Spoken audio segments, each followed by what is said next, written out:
उद्धव ठाकरे बोलतायत, थेट जाऊयात. सगळ्यांचं स्वागत. नमस्कार सगळ्यांना. आज थोड्याशा व्यथित मनाने मी आपल्याशी संवाद साधतो आहे. कारणं स्पष्ट आहेत. दोन कारणांवरती, दोन विषयांवरती आज मी बोलणार आहे. एक, जो आपल्या देशाच्या लोकशाहीच्या दृष्टीने अतिशय महत्त्वाचा असलेला विषय, महाराष्ट्रातल्या अपात्र आमदारांच्या बाबतीतला सर्वोच्च न्यायालयाच्या कालच्या निकालाबद्दलचं माझं मत आहे.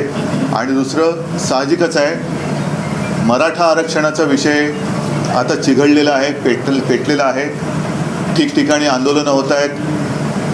काही ठिकाणी रोज मराठा तरुण आत्महत्या करत आहेत. त्याहीबद्दल मी विस्ताराने बोलणार आहे. पण सुरुवातीला काल जो सर्वोच्च न्यायालयाने एक निकाल किंवा आदेश दिलेले आहेत त्याच्याबद्दल मला बोलणं भाग आहे. ह्याचं कारण असं, मी दसऱ्याच्या माझ्या मेळाव्याच्या भाषणात बोललो होतो, अपात्रतेचा निर्णय हा एक आहेच, पण त्यानिमित्ताने सर्वोच्च न्यायालयाचं अस्तित्व, सर्वोच्च न्यायालयाचं महत्त्व आपल्या देशात काय आहे, काय असणार आहे, आणि त्याच्यावरती आधारित देशाची घटना जी डॉक्टर बाबासाहेब आंबेडकरांनी लिहिलेली आहे ती, आणि देशातली लोकशाही यापुढे टिकणार आहे की नाही, या निर्णयाकडे केवळ आपल्या देशातल्याच नागरिकांचं नव्हे तर जगातल्या सर्व नागरिकांचं लक्ष आहे. कारण आपला देश हा आता जागतिक लोकसंख्येत नंबर 1चा देश आहे. त्याच्यामुळे सर्वात मोठी लोकशाही ही आपल्या देशात आहे. आणि तीच लोकशाही जर धोक्यात आली असेल तर आपण सगळेजणं आणि त्याचबरोबरीने सर्वोच्च न्यायालय काय करते यावरती सगळ्यांचं लक्ष आहे. लवाद हा निर्णय मानणार आहे की नाही, आदेश मानणार आहे की नाही. कारण असे जर का हे लवाद ट्रायब्युनल सर्वोच्च न्यायालयाचे निकाल न जुमानता आपल्या मर्जीने, आपल्या मस्तीने वागायला लागले तर मग या देशाची जी काही हाल जे काही होतील ते कोणालाही सावरता येणार नाही. आणि काल जो आदेश अत्यंत स्पष्ट शब्दात सर्वोच्च न्यायालयाने इथल्या लवादाला दिलेला आहे, म्हणजे नार्वेकरांना दिलेला आहे, तो अनिल तुम्हाला मी सांगतो जरा वाचून दाखवा. हा एवढ्यासाठी आपण आपल्याकडे तो आलेला आहे. पण काल संध्याकाळी माझ्या बातम्यात किंवा वाचनात असं आलं की नार्वेकर असं म्हणाले की अजून मी तो काय वाचलेला नाही आहे, मी असं ऐकलेलं आहे मग वगैरे वगैरे वगैरे. हे त्यांचं सगळे जे काय आहे तर त्याच्यासाठी केवळ त्यांनाच नव्हे तर राज्यातील सर्व जनतेला हा नेमका आदेश आहे, निर्देश आहेत तरी काय हे कळलं पाहिजे. आणि मी तर माझ्या मुंबईतल्या आणि सर्वच आमदारांना असं सांगणार, सर्वच आमदारांना, आज आमदारच तुम्ही पण आहात, सर्वच आमदार जर नार्वेकर मुंबईत असतील तर त्यांना याची कॉपी मुद्दामून द्या आणि त्यांच्यासमोर पण एकदा त्याचं वाचन करा. जरा तुम्ही याचं एक 2 ओळी जे आहेत ते वाचून दाखवा, म्हणजे मग मी पुढच्या विषयावर. काल सर्वोच्च न्यायालयाने जे काही आदेश दिलेत त्या आदेशाचा थोडक्यात अर्थ असा आहे की शिवसेनेने जी काही पिटिशन्स केली होती आमदार अपात्रतेच्या बाबतीमध्ये, या बाबतीमध्ये अध्यक्षांकडनं एक वेळापत्रक सादर केलं जाणार होतं. आणि ते वेळापत्रक सादर करताना काल त्यांनी एक ॲफिडेव्हिट दिलं आणि त्या ॲफिडेव्हिटमध्ये त्यांनी असं सांगितलं की 28 फेब्रुवारीपर्यंत आम्हाला वेळ हवा आहे. त्याची 2 कारणं त्यांनी दिली होती की दिवाळीची सुट्टी आणि अधिवेशन. परंतु या बाबतीत तीव्र नापसंती व्यक्त करून सुप्रीम कोर्टाने असं सांगितलं की आम्ही ऑलरेडी सगळं प्रकरण सेट केलेलं आहे. या बाबतीत आपल्याला निर्णय घ्यायचा आहे आणि तो निर्णय घेण्यासाठी एवढे दिवस काही थांबायची गरज नाही. कारण हे दोन विषय जरी बाजूला काढले तरी जवळपास 30 दिवस आपल्या हातात उरतायत. आणि म्हणून ही जी पिटिशन्स आहेत, आमचं 16 जणांचं पिटिशन आणि गोगावलेंचे केलेलं पिटिशन, या दोन्ही पिटिशनचा निर्णय आणि त्यावरचा म्हणजे त्याची सुनावणी आणि त्यावरचा निर्णय हा 31 डिसेंबर पूर्वी तुम्हाला घ्यावाच लागेल, अशा प्रकारचे स्पष्ट आदेश त्यांनी काल दिलेले आहेत. आणि त्या बाबतीमधली पुढील सुनावणी जानेवारीच्या पहिल्या आठवड्यात ठेवली आहे. म्हणजे या बाबतीमध्ये अध्यक्ष म्हणजे ट्रायब्युनल काय करते आणि त्यांनी आपल्या अंमलबजावणी निर्णयाची केली आहे की नाही हे बघण्यासाठी जानेवारीच्या पहिल्या आठवड्यामध्ये पुन्हा एकदा सुनावणी घेतलेली आहे. त्यामुळे या सगळ्या गोष्टींचा अंतिम निवाडा हा 31 डिसेंबर पूर्वी हा करावाच लागेल. तो जर केला नाही तर कंटेम्प्ट ऑफ कोर्ट होईल आणि त्याची तीव्र दखल न्यायालय 31 तारखेच्या नंतर जी पहिल्या आठवड्यात जानेवारीच्या सुनावणी ठेवलेली आहे त्याच्यात ती घेईल. ठीक आहे. याचाच अर्थ असा की घटनेनुसार जर का न्यायनिवाडा झाला आणि जो होईल याची मला खात्री आहे. कारण मी परंपरेच्या बाबतीत सुद्धा दसरा मेळाव्यात बोललेलो आहे. महाराष्ट्राला सुद्धा एक न्यायदानाची परंपरा आहे जी रामशास्त्री प्रभुणे यांच्या नावाने आज सुद्धा आपण म्हणतो की रामशास्त्री बाणा. सत्ताधीशांपुढे न झुकता, समोर सत्ताधीश किती बलवान असला तरी त्याच्याही समोर न झुकता न्याय देण्याची परंपरा ही महाराष्ट्राने देशालाच नव्हे तर जगाला दाखवलेली आहे. आणि त्याच परंपरेला जागून केवळ शिवसेनेलाच नव्हे तर लोकशाहीला न्याय मिळेल याची मला खात्री आहे. आणि असं होईल याची खात्री असल्यामुळे 31 डिसेंबरला सरत्या वर्षाला आणि अपात्र सरकारला आपण निरोप देऊ हाही माझ्या मनामध्ये विश्वास आहे.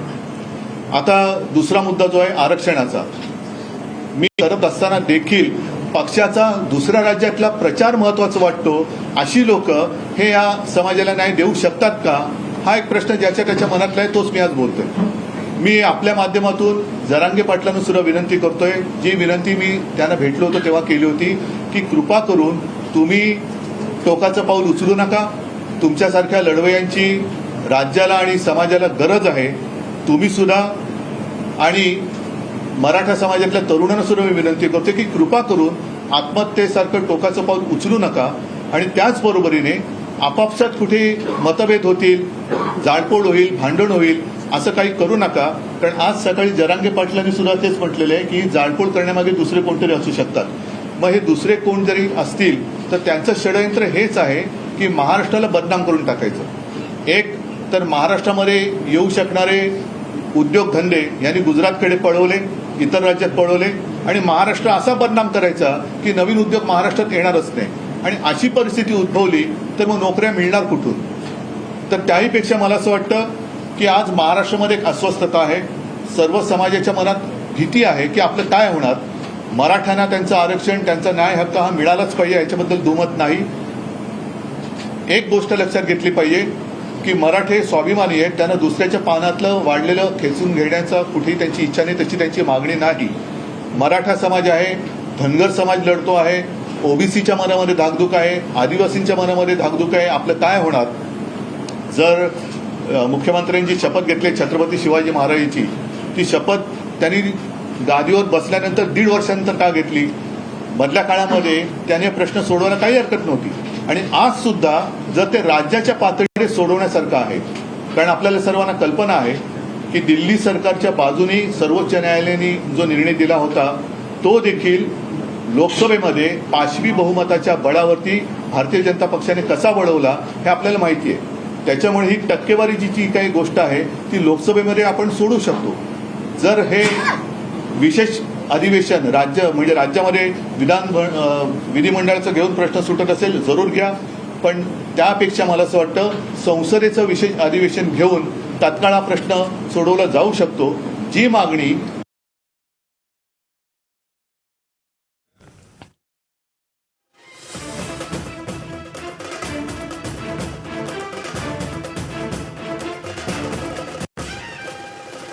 बैठकीला दोन्ही उपमुख्यमंत्री गैरहजर असल्याचं त्या ठिकाणी ते म्हटले. तर मराठी स्वाभिमानी आहे ते दुसऱ्यांचं घेणार नाही असं देखील उद्धव ठाकरेंनी म्हटलंय.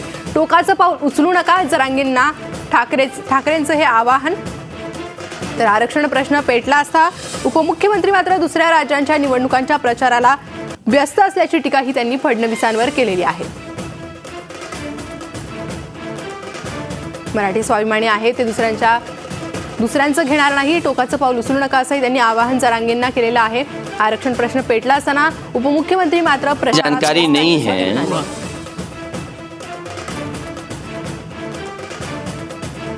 आमदार अपात्रते प्रकरणी देखील उद्धव ठाकरे यांनी प्रतिक्रिया दिली आहे. आपली देशाची सर्वात मोठी लोकशाही, मात्र ही लोकशाही धोक्यात आहे. घटनेनुसार न्याय निवाडा होईल अशी मला खात्री आहे. मात्र अध्यक्षांनी निर्णय घेतले की नाही हे तपासायला सांगितले. निर्णय घ्यायला वेळ लावू नका असं कोर्टानं सांगितलंय. अध्यक्षांच्या वेळापत्रकावर कोर्टानं नापसंती दिल्याचं परबांनी देखील म्हटलेलं आहे. तर मुख्यमंत्र्यांनी 1.5 वर्षानंतर शपथ का घेतली असा सवाल उद्धव ठाकरेंनी उपस्थित केलाय.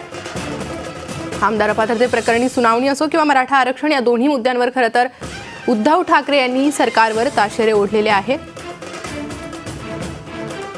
आरक्षणाच्या मुद्द्याला दोन्ही उपमुख्यमंत्री उपस्थित होते त्यावर देखील त्यांनी भाष्य केलं. एका उपमुख्यमंत्र्यांना डेंग्यू झालाय, मात्र दुसरे उपमुख्यमंत्री दुसऱ्या राज्याच्या स्वतःच्या राज्याच्या प्रश्नांचं सोडून इतर राज्याच्या निवडणुकांच्या प्रचारात व्यस्त असल्याचं त्यांनी म्हटलेलं आहे. दुसरीकडे आमदार अपात्रतेबाबत निर्णय घ्यायला वेळ लावू नका असं सुप्रीम कोर्टानं सांगितलंय. अध्यक्षांच्या वेळापत्रकावर सुप्रीम कोर्टानं नापसंती व्यक्त केली आहे आणि त्याबद्दलही ठाकरेंनी भाष्य केलेलं आहे. तर मराठा समाजाच्या युवक जे आत्महत्या करतायत त्यांनाही ठाकरेंनी आवाहन केलेलं आहे. कसं आहे, मला तुमच्या मंत्रिमंडळात राहायचं नाही, हा घ्या माझा राजीनामा. तसं या 6-7 जे काही मंत्री आहेत त्या मंत्र्यांनी महाराष्ट्राच्या या अस्वस्थतेबद्दल पंतप्रधानांना सांगायला पाहिजे की आपण महाराष्ट्रात येऊन गेलात, महाराष्ट्र पेटतोय, जातीपातीमध्ये भिंती उभ्या राहत आहेत, सर्वसमावेशक असं आरक्षण तुम्ही देणार आहात की नाही, आणि जर देणार नसाल तर आम्ही तुमच्या मंत्रिमंडळात राहू इच्छित नाही, हा घ्या आमचा राजीनामा. तर आणि तर हा प्रश्न पुढे सोडवला जाईल. आणि मंत्रिमंडळाने राजीनामा दिल्यानंतर सुद्धा जर का पंतप्रधानांवरती काही परिणाम होणार नसेल तर मग मी असं म्हणेन की मग महाराष्ट्रातल्या सर्व पक्षाच्या 48 खासदारांनी एकजुटीने राजीनामा द्यावा. एकजुटीने. महाराष्ट्राची ताकद काय असते, महाराष्ट्र कसा एकवटतो, नेहमी आपण जे म्हणतो ना महाराष्ट्राने देशाला दिशा दाखवली, ती वेळ आता आलेली आहे. जी हुकुमशाही मी म्हणतो ती तोडून मोडून टाकण्याची आत्ताच वेळ आलेली आहे. मराठा समाज आहे, धनगर आहे, ओबीसी आहे, आदिवासी आहे, सगळेच समाज आहेत, त्यांना समाधानी करण्यासारखं आरक्षण हे पंतप्रधानांनी दिलंच पाहिजे. लोकसभेमध्ये हे दिलं गेलं पाहिजे.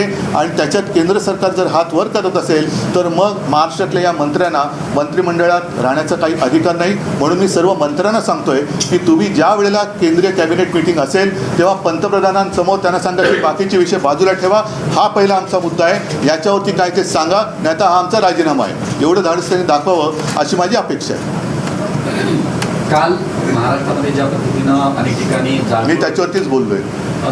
अनेक लोकांवरती 307चा गुन्हा दाखल केलेला आहे. नाही, ही जुलूम जबरदस्ती आहे. मी आणखीन पण काही वाचलं की शासन आपल्या दारी म्हणून जे काही थोतांड चाललेलं आहे तो कार्यक्रम नीट होण्यासाठी आमच्यासह काही इतर पक्षाच्या कार्यकर्त्यांच्या म्हणजे शासन आपल्या दारी आणि पोलीस आपल्या घरी, हा कोणता प्रकार आहे? हे कोणतं सरकार आहे? मुख्यमंत्री असं म्हणतात कालच्या बैठकीमध्ये की हे मागच्या सरकारचं फेल्युअर आहे, सर्वोच्च न्यायालयात बाजू मागच्या सरकारमध्ये ते सुद्धा होते. आणि एक नीट लक्षात घ्या की ज्या वेळेला आमचं सरकार आलं त्याआधी सर्वोच्च न्यायालयात ही केस गेलेली होती. आमचं सरकार आल्यानंतर आम्ही त्यांच्या वकिलांमध्ये कुठेही फरक केलेला नव्हता. जे वकील आधीच्या सरकारने नेमले होते तेच ते नेमले होते. जी काय माहिती होती ती वेळेवर दिली गेलेली होती. पण साधी गोष्ट आहे, नुसतं स्वतःचे कपडे झटकून चालणार नाही. आता तुम्ही बसलेला आहात, तुम्ही महाराजांची शपथ घेतलेली आहे, प्रश्न सोडवतात की नाही एवढं पहिले सांगा. नाही, आम्ही इतनी सारी बात मैं हिंदी में कैसे कर सकतो.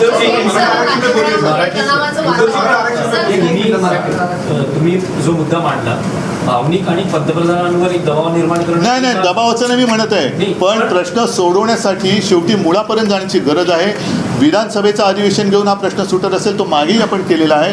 आज अधिवेशन घ्यायचं तर आत्ता अधिवेशन घ्या, आमची तयारी आहे. आम्ही पूर्णपणे या आरक्षणाच्या बाजूने आहोत, पण विषय सोडवा. पण कोर्टात हा मुद्दा टिकत नाही. म्हणूनच मी ते दुसरं उदाहरण दिलं की एक तर कोर्टाचा निकाल फिरवण्याचा अधिकार लोकसभेला आहे जो त्यांनी दिल्ली सरकारच्या बाबतीत केला. पण ही टक्केवारीची जी काही एक अडचण आहे ती सोडवण्याचा सुद्धा अधिकार केवळ आणि केवळ संसदेला आहे असं मला वाटतं. त्या पलीकडे जर कोणी आणखी हुशार असेल दारी आणि पोलीस आपल्या घरी अशी टीका या ठिकाणी उद्धव ठाकरेंनी केलेली आहे. त्यासोबतच 48 खासदारांनी आरक्षणासाठी एकजुटीनं राजीनामा द्यावा अशी मागणी त्यांनी केली आहे. मुख्यमंत्र्यांनी 1.5 वर्षानंतर शपथ का घेतली असाही प्रश्न या ठिकाणी उद्धव ठाकरे यांनी उपस्थित केला आहे. त्यासोबतच आत्ता अधिवेशन घ्या, आमची तयारी आहे. मराठा आरक्षणासंदर्भात उद्धव ठाकरेंनी ही प्रतिक्रिया दिलेली आहे.